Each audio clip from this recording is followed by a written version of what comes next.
Hey, hi, and hello, everyone. Anthony Fantano here, internet's busiest music nerd. I hope you are doing well today. If you're not, maybe this video will pick up your spirits. We are doing another in our series where I'm going over the top 10 songs of a given year in the 2010s, according to Billboard, and I am tiering them out depending on whether I think they are amazing or just absolute trash. A quick shout out to our sponsor in this video, good people over at The Ridge. They make these nifty, sleek, awesome, fantastic, minimalist metal-plated wallets that fit nicely in that front pocket. And yeah, hit up the link down below. Promo code MELON. It's all you gotta know. You're the best. Let me take this little thing off my shirt. The Black Eyed Peas just can't get enough. Interesting that the song was such a huge hit that year. A lot of rigmarole for a track that essentially sounds like a boneless Kanye West song with its beat, with its auto-tune flows, except there's like a really crappy EDM switch up on the back end. Pretty mediocre song overall, nothing all too special. It's certainly not enjoyable in my opinion, but it's not one of Black Eyed Peas' worst tracks they've ever done. They have much more tasteless tracks and much better tracks as well, but you know, these days Black Eyed Peas are really known more for their most cringe singles than the classic shit they kicked off with earlier in their discography. But yeah, they have far worse singles than this as far as Black Eyed Peas hits go. You could do much worse, but Just Can't Get Enough is still not a very good track. Very derivative, very not special, very bland. I am putting it in the D row. Next, we have the beloved Maroon 5 Moves Like Jagger featuring Christina Aguilera. This song actually gets quite a bit of play still to this day. It's actually one of Maroon 5's most beloved singles, really up there with "And She Will Be Loved." Though I do not care for it. I think it's a corny track. The dance beat goes, I will give it that, and the whole Moves Like Jagger thing is a little cute, but the Christina feature is weak, and Adam Levine I've always found to be a completely obnoxious vocalist, and that is also true for this track over here. Plus, I also think the whistle and the lead melody of this track is one of the most annoying in mainstream pop. Like, I hate that. Ascension and Dissension. I think it is, again, one of the most annoying runs in pop music. There are some elements of it that are groovy and fun, but it's too obnoxious to really be enjoyable, in my opinion. I would also put this in the D section, as there are definitely worse Maroon tracks, but this one's pretty bad. Following this, we have Nicki Minaj with Super Bass, which is garbage, putting it in the F. Just kidding. Just kidding. Don't kill me. I actually have quite a bit of props for Super Bass to this day. I'm not going to come on here and pretend I'm like the biggest Nicki fan or anything like that, but when it comes to like futuristic fusions of pop and hip hop, I think few mainstream singles do it better than Super Bass. I mean, there are some other artists out there that you could point to that maybe have done it a bit more artfully, like Kanye West, so on and so forth. But I think Super Bass is still like a one-of-a-kind and standout single when it comes to that type of fusion, and certainly one of the best of the 2010s. A really triumphant chorus, fun verses, crazy off-the-wall freaking beat. Yeah, is the production a little rudimentary in comparison to what you might hear on some pop instrumentals now? Sure, to an extent, but keep in mind we were still coming off the 2000s, so a lot of aesthetics and the basics of dance and pop production of that era are still kind of lingering on in the early 2010s, which is actually kind of what makes the song so interesting, those two sort of eras that it kind of effectively and creatively straddles. All right, following this, we have CeeLo Green with Forget You.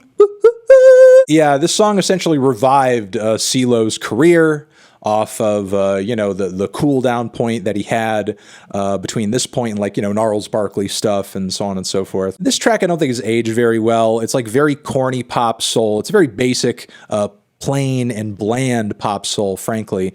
And the only appeal of the song is that he's saying bad words. As soon as you dig past that and get into the instrumental, it's thin, it's flavorless, it's got no seasoning. Look at the lyrics. I wish I could afford a Ferrari, and I guess he's an Xbox, and I'm an Atari. Exactly the kind of lyrics you are dishing out when the crutch of the song is you essentially saying the F word. Still, with that being said, there are far more offensive tracks out there aesthetically, but Forget You is just really not that special of a song. I would put it in the C column. It's got some likable elements. It's singable. It's kind of peppy. But, I think the novelty of it has truly worn off. Okay, next we have Bruno Mars with Grenade. Not a single from this era of Bruno that I remember all that fondly or remember at all, but damn is the instrumental on this track very dramatic. The vocals and lyrics are quite melodramatic, and the grenade stuff and dying for you stuff and bullet to the head stuff, like, Bruno, are you crazy? I do appreciate, in a sense, the immense amount of acting and just passion that Bruno is putting into the storyline on this track, but for a mainstream hit and for an artist cut of Bruno's cloth, I think it's a bit much. I think it's a little bit much. There are far tackier and aesthetically garbage pop songs out there, that's for sure. But I think maybe Bruno took a little too far on this one. And despite it having some very lush and creative elements to it, it does become a little overbearing for a top 10 hit. I'm feeling a C on this. It's creative. It's trying to do something.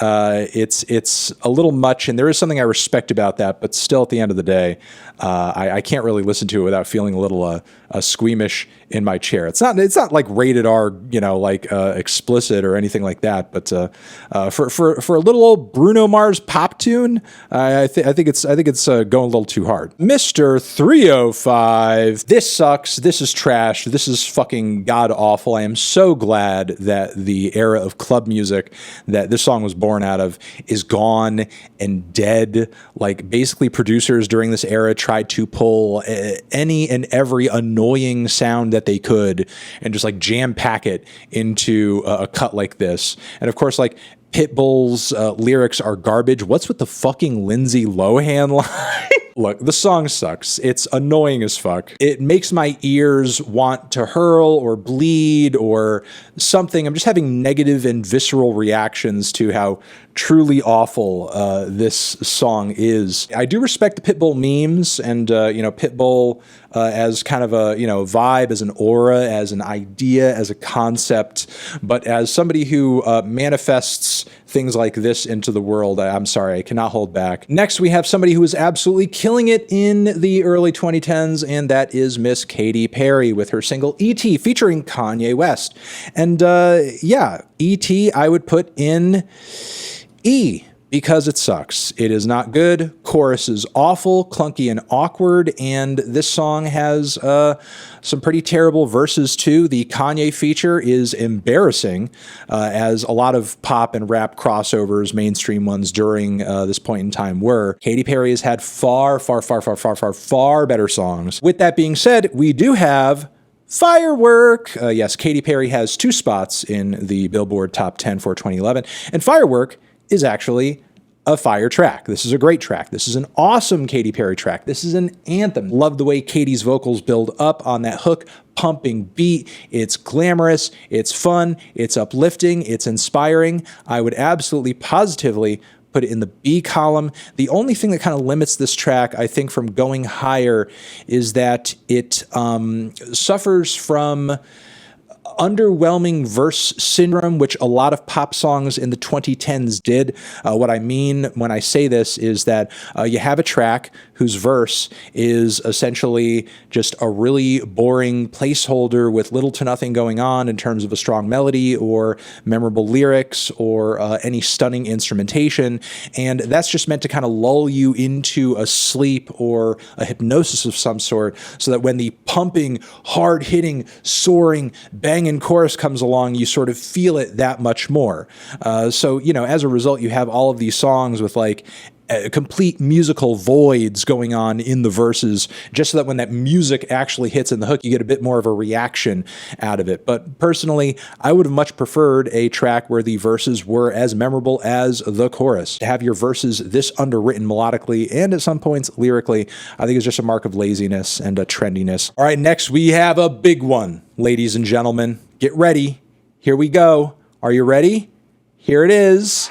LMFAO Party Rock Anthem. Party rock is in the house tonight. If you watched my video for 2010 singles, you may remember me talking about Kesha's TikTok and how even though that song is reflective of all of the ugliest and corniest aesthetics of early 2010s pop music, there's still something about the way that it's aged that's fun, endearing, silly. You kind of have rose-colored glasses when looking at it. It reminds you of a moment in time, maybe when things felt like more carefree or just a little sweeter or whatever. And I very much have the same vibes coming off Party Rock Anthem. Like, are there things about this track that you could argue are aesthetically displeasing or tasteless or tactless or corny? Yes, absolutely. But LMFAO uses corny as a strength, as a weapon, as a cudgel, and they smite their enemies and their competition with this cudgel. Because truth be told, all people making shitty, corny club bangers, Pitbull included, they wish they wrote a song as good and as corny and as colorful and as over the top as Party Rock Anthem. When it comes to stuff in that lane, in that genre, in that style, Party Rock Anthem is the song. There is no song topping Party Rock Anthem when it comes to corny club shit from the 2010s. This is the apex. This is the alpha. This is the omega.